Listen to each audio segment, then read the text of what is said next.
Nós vamos receber aqui no News Noite a professora de Relações Internacionais, Carol Pedroso. Bem-vinda, professora. Boa noite para a senhora. Boa noite, como vai? É uma satisfação estar aqui. Satisfação é nossa, viu? Professora, essas ameaças feitas por Trump de uma intervenção no país, a senhora acredita que pode chegar a esse ponto de uma intervenção direta?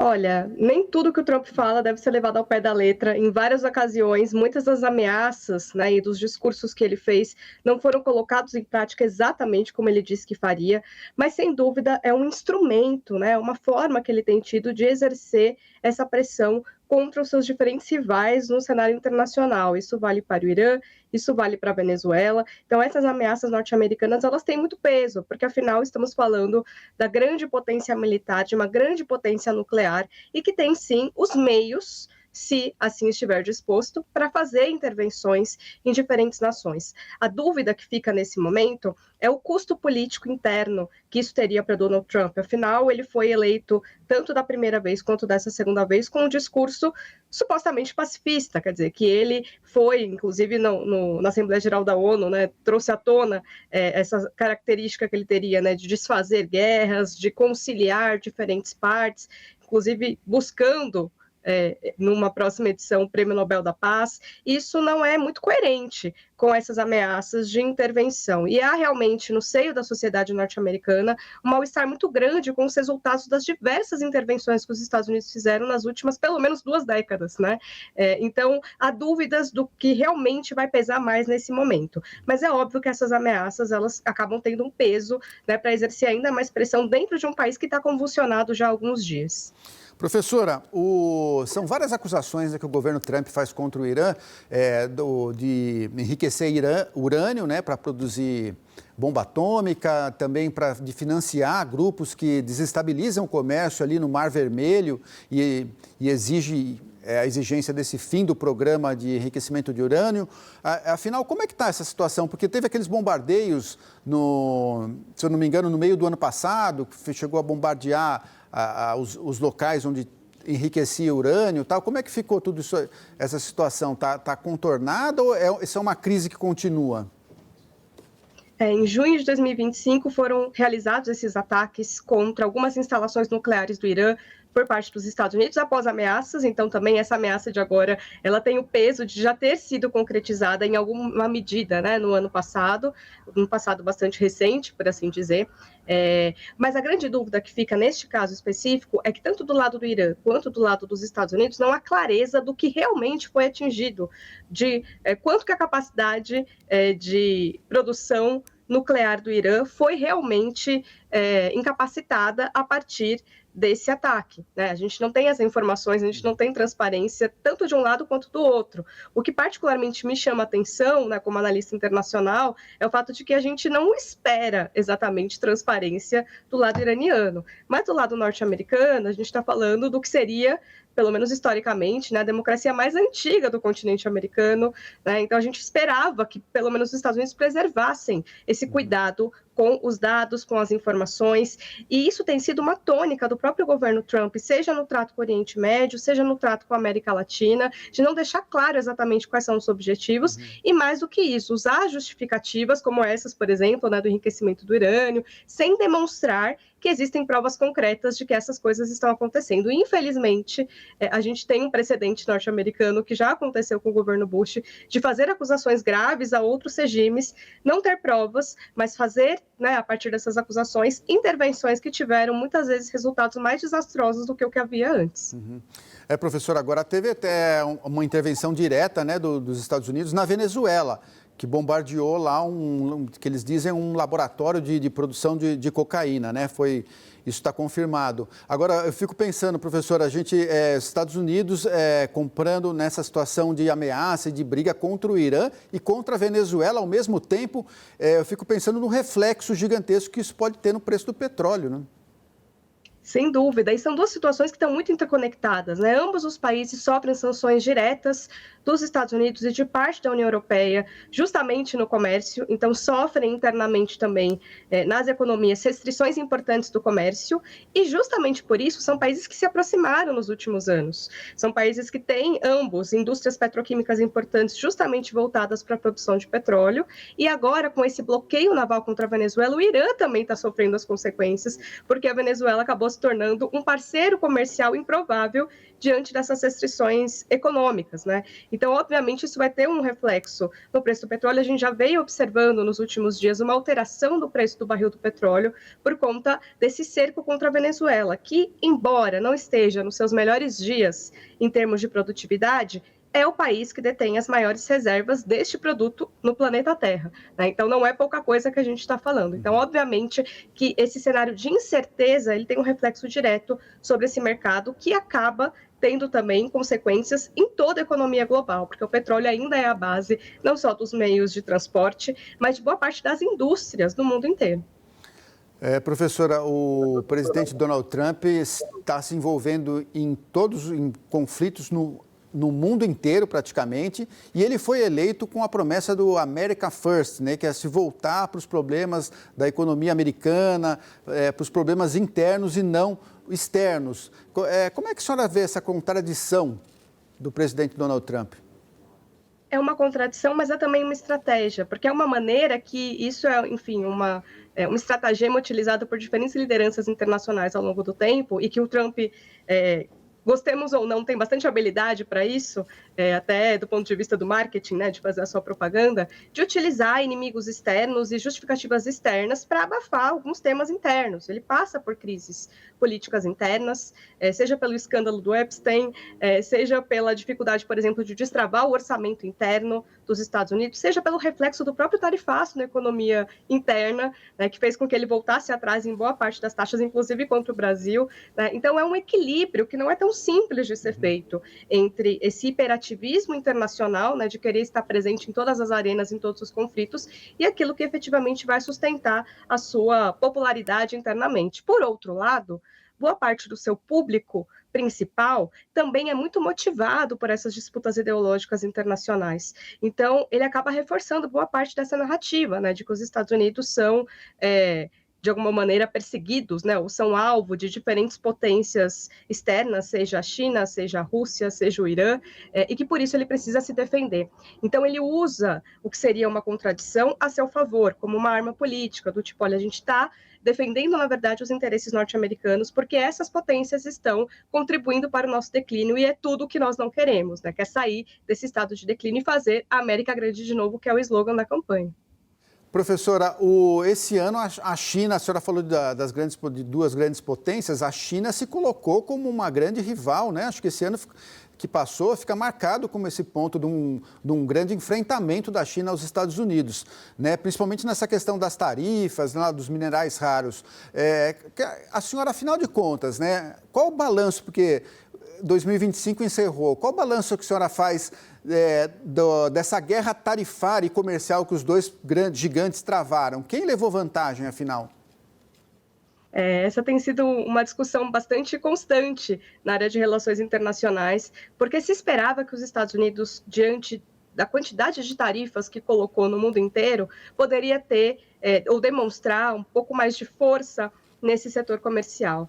Mas o que nós vimos, na verdade, foi uma capacidade muito grande de recuperação de boa parte desses países, seja na negociação bilateral com os Estados Unidos, seja na busca de outros parceiros comerciais, e a China foi essencial em boa parte dessas movimentações para os países que foram tarifados diretamente pelos Estados Unidos, né? A China se fortaleceu e me parece que é uma tendência que não dá mais para reverter, né? A China é um grande player internacional e os Estados Unidos, embora seja uma economia bastante relevante, bastante expressiva e, obviamente, que tem um espaço bastante importante na economia global, tem um competidor à altura. Inclusive, muitos interpretam que desse primeiro confronto de 2025, a China saiu como uma grande vencedora. A senhora considera que a China saiu como grande vencedora, então, nessa batalha, né? E o Brasil, como é que ficou no meio desses dois gigantes? O Brasil fica com o pé em cada barco, né, professora? esse foi um dos grandes desafios da diplomacia brasileira em 2025, lidar com esses ataques unilaterais dos Estados Unidos com uma enorme habilidade que o Itamaraty, né, e o governo brasileiro teve que desenvolver ao longo do percurso para conseguir reverter esse impacto econômico no Brasil, ao mesmo tempo fortalecer as suas relações com a China, mas não depender inteiramente dela, porque a China também está tarifando, né, a China também está utilizando esses instrumentos a seu favor, e a verdade é que no sistema internacional não tem vilão e não tem mocinho, tem países que têm interesses, e os seus interesses normalmente são egoístas, são voltados para dentro.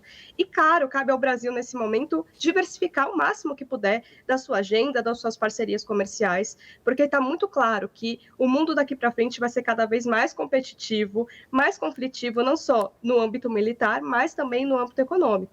Então, no Brasil, a gente tem que estar muito atento a todas as possibilidades que podem se abrir, seja no acordo com a União Europeia, seja no acordo com os países da ASEAN, que foi outro movimento que o Brasil fez também em 2025. Então, buscar outras fronteiras para explorar e para abrir o nosso mercado. Professora, voltando um pouco agora, então, para falar do Oriente Médio também, que a gente não entrou nessa discussão, né? As discussões a respeito de um cessar-fogo em Gaza estão sendo conduzidas pelos Estados Unidos e por Israel, né? O que a senhora acha? A senhora acha que a gente está perto de um fim do conflito com o Hamas? Olha, essa é a pergunta de $1 milhão, né? Porque é um conflito que não é de agora, é um conflito que tem décadas, né? Que tem uma origem bastante remota e que diz respeito justamente a um território que é disputado não só por dois povos, mas que é permeado por interesses de várias outras potências. E, obviamente, os Estados Unidos estão muito presentes porque tem Israel um grande aliado no Oriente Médio. Essa aliança, né, entre o Benjamin Netanyahu e o Trump tem fortalecido justamente a posição israelense, né, de fazer uma pressão máxima contra o Hamas, mas o Hamas, por outro lado, tem os seus aliados, né? Inclusive aí entra o Irã, né? E entram outras potências que ajudam a financiar esse movimento. Então não é um acordo fácil, porque em vários momentos, para a gente já fazer um recorte mais de curto prazo, né? De 2022 para cá, todas as tentativas de cessar-fogo, elas foram descumpridas por ambas as partes. Então acho que a grande dificuldade nesse momento é realmente haver um mínimo de confiança para que a negociação consiga avançar, porque se nem o cessar-fogo temporário ele é respeitado, imaginem acordos demais que demandem, né, muito mais compromisso. Então, essa é a grande dificuldade nesse momento. E o Netanyahu, por outro lado, também não é exatamente, né, um negociador tão confiável, porque em vários momentos ele justificava os ataques, mesmo em momentos de cessar-fogo. Então, essa é das grandes dificuldades que se tem nesse momento. A gente não entrou nem na segunda etapa, né, daquele plano de paz que foi anunciado, né? Exato, é um plano que tem várias etapas e justamente para que as etapas possam ser bem seguidas, é preciso que essas primeiras estejam bem consolidadas. E nesse momento, o cenário que está dado, não está muito claro se realmente as partes estão realmente dispostas a cumprir com aquilo que foi acordado. O governo Trump, professor, aposta muito na formação de um governo provisório em Gaza, né? Mas Israel, no entanto, exige um desarmamento do Hamas antes de qualquer coisa. O que a senhora acha que o Trump poderia impor a Israel, finalmente um acordo de paz seja feito quanto antes? Essa também é dos grandes dilemas que se coloca nessa relação entre Estados Unidos e Israel. Por muito tempo se acreditava que Israel exercia uma influência muito grande sobre a política norte-americana por meio do lobby, por meio da presença, né, do capital privado israelense e por haver realmente uma relação não só histórica, mas também militar, né, entre os dois países. Mas talvez nesse episódio a gente esteja vendo os limites, né, dessa influência israelense e efetivamente o poderio norte-americano sobre essa agenda. É uma possibilidade, né, que o Trump consiga exercer uma pressão ainda maior sobre Israel para que esse ponto especificamente seja cumprido, né, em favor daquilo que eles consideram que é mais adequado para esse conflito, para a resolução desse conflito. E esse é um ponto que o Trump tem dito já em vários momentos como sendo essencial para que o acordo seja destravado. Professora, desculpa, eu queria voltar num assunto que eu acabei pulando e é um assunto de hoje, eu acho muito importante, porque hoje, assim que eu cheguei aqui, até me surpreendi com essa notícia do Nicolás Maduro, o presidente da Venezuela, anunciou que está disposto a negociar o combate ao tráfico de drogas e até a liberar o investimento privado dos Estados Unidos no petróleo venezuelano. O que levou a essa reversão na posição do Maduro? Eu diria que o Maduro ele está completamente cercado do ponto de vista internacional com essa presença militar dos Estados Unidos no Caribe. Quer dizer, ele é um país que já vem sendo bloqueado, né, em várias arenas já há bastante tempo, desde pelo menos 2017, quando acontecem efetivamente nas primeiras violações contra a Constituição venezuelana por parte do governo de Nicolás Maduro. Então começam as sanções de forma mais sistemática contra a economia venezuelana, seja pelos Estados Unidos, seja pela União Europeia. Mas nesse momento a gente tem um elemento que não estava presente, que é justamente o elemento militar. Teve, né, esse ataque no final de 2025 ao que seria, né, pelo menos na narrativa do Trump, né, um local aí de processamento de drogas. O que foi noticiado dentro da Venezuela e na Colômbia era, na verdade, uma fábrica química, né, do setor químico, mas que, como disse, né, no argumento norte-americano teria aí alguma ligação com o narcotráfico. E, obviamente, que nesse aspecto, né, embora a Venezuela seja um país muito militarizado, há uma assimetria de poder muito grande entre Estados Unidos e Venezuela. E Nicolás Maduro sabe disso. Né? Embora também, assim como Trump, né, ele faça esse jogo, de certa forma, de cena, né, de dançar, de fazer o recrutamento da milícia bolivariana, né, de dizer que todos os instrumentos de defesa da Venezuela estão ativados nesse momento, na prática ele sabe que há uma disparidade e também sabe que nem China e nem Rússia vão mandar tropas para defender a Venezuela. Tem outros instrumentos de cooperação, mas eles não estariam dispostos a entrar numa guerra diretamente com os Estados Unidos por conta da Venezuela, que nem estão, né, um país que nem está na área de influência nem de um nem do outro, na área de geopolítica mais próxima, né?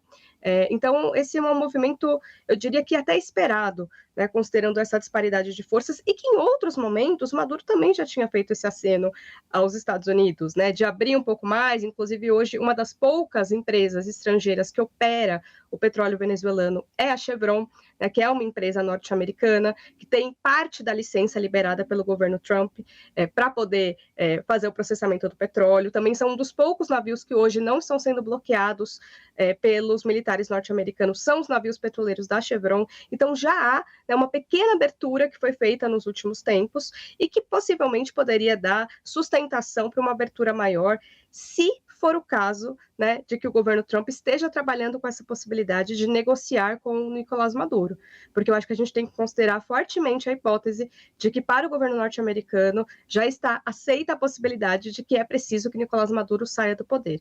E se essa é de fato, né, a intenção dos Estados Unidos, não há nada que o Nicolás Maduro possa oferecer para dissuadir os Estados Unidos disso. Então, esse é o ponto que a gente está nesse momento, né? Se realmente os Estados Unidos querem negociar ou se já está realmente em marcha um plano para promover uma mudança política na Venezuela. Perfeito. Realmente, professora, nos próximos dias a gente vai conseguir decifrar se essa posição é só dos Estados Unidos na Venezuela, é só o petróleo, o interesse no petróleo, combater drogas, ou a intenção mesmo é retirar o Maduro do poder. Agora, a senhora elogiou a posição do Brasil na guerra comercial entre Estados Unidos e China, né, que mobilizou o mundo. A senhora elogiou a posição que o Brasil conseguiu sair bem com os dois. Nesse confronto com a Venezuela, Estados Unidos e Venezuela, como que a senhora avalia a posição que o Brasil vem tendo nesse conflito? Olha, a posição do Brasil tem chamado a atenção pela sua timidez. Porque o Brasil seria, junto com a Colômbia, um dos países mais atingidos se esse conflito realmente chegasse às vias de fato. Nós temos, tanto o Brasil quanto a Colômbia, uma fronteira terrestre bastante importante com a Venezuela. Nós somos um dos principais destinos dos imigrantes e refugiados venezuelanos que saem daquele país buscando melhores condições de vida. Então, certamente, nós voltaríamos a estar no topo dos países que mais receberiam pessoas fugindo, não só dessa situação, mas também de um eventual confronto. E, principalmente, né, há uma diretriz que está muito bem consolidada na política externa brasileira, e isso perpassa diferentes governos, que é o fato de que o Brasil faz um esforço muito grande para manter o que se chama de Zona do Atlântico Sul como uma zona de paz. O que isso quer dizer? Que os países que compõem essa zona não estão em guerra entre si, não estão em nenhum confronto direto com nenhum outro país. É óbvio que nós temos os nossos problemas de criminalidade, então paz não é exatamente a ausência de conflitos, mas paz no sentido de ausência de guerras. Então isso é muito caro para a diplomacia brasileira há muitas décadas. Então, certamente, embora não esteja havendo declarações tão incisivas do Brasil nesse momento, tem havido um esforço de bastidores do Itamaraty, que tem, inclusive, uma larga experiência em lidar com esse tipo de situação, para tentar desescalar, né, para tentar amenizar um pouco a tensão, porque certamente não interessa ao Brasil esse tipo de conflito. E eu acredito, inclusive, que essa postura tímida se deve justamente ao fato de que tanto Nicolás Maduro como Trump não são exatamente negociadores muito confiáveis para o Brasil, né? O Brasil teve uma quebra de confiança importante com Nicolás Maduro nas eleições de 2024, quando o Brasil até então não tecia críticas tão duras ao regime, mas esperava que as eleições acontecessem de uma maneira mais fluida, e isso não aconteceu. Até hoje, essas atas não foram divulgadas, né, dos dados desagregados por sessão. E o Trump também. Quer dizer, eu acho que até agora não há muita certeza de que esse bom relacionamento e essa química, né, entre o Trump e o Lula vai se manter por muito tempo, porque o Trump tem esse viés da imprevisibilidade, né? Então eu acredito que o Brasil também está bastante tímido, porque ele não tem muita confiança em nenhum dos lados, embora esteja bastante preocupado com a possibilidade de que esse conflito ecloda tão próximo de nós. Professora, comentamos aí sobre vários conflitos no mundo, né? Todos com o Trump envolvido, e o sonho dele, ele considera que ele tem chance de ganhar o Nobel da Paz, né? Que a senhora acha que existe essa possibilidade? Olha, eu vou lançar uma hipótese aqui, que tem a ver justamente com a Venezuela. Quem levou o prêmio em 2025 foi a Maria Corina Machado, né, uma das opositoras mais populares da Venezuela, que não pôde concorrer nas eleições de 2024 e agora foi catapultada globalmente, né, como uma grande liderança nesse sentido. E agora vamos imaginar esse cenário, né? Se realmente o governo Trump já está lidando com o plano de retirar Maduro do poder, e se o governo Trump ativamente participa, né, ou auxilia Maria Corina a se tornar presidente da Venezuela. Isso já seria um belo caminho pavimentado para ganhar esse prêmio, né? Então, em se tratando, né, desse desejo pessoal do Donald Trump, faria muito sentido esse caminho, né, que a gente está ainda conjecturando aqui. A gente falou com a professora Carol Pedroso, professora de Relações Internacionais. Professora, muito obrigado. Falamos de vários assuntos. Agradeço muito sua participação. Boa noite. Eu que agradeço. Boa noite.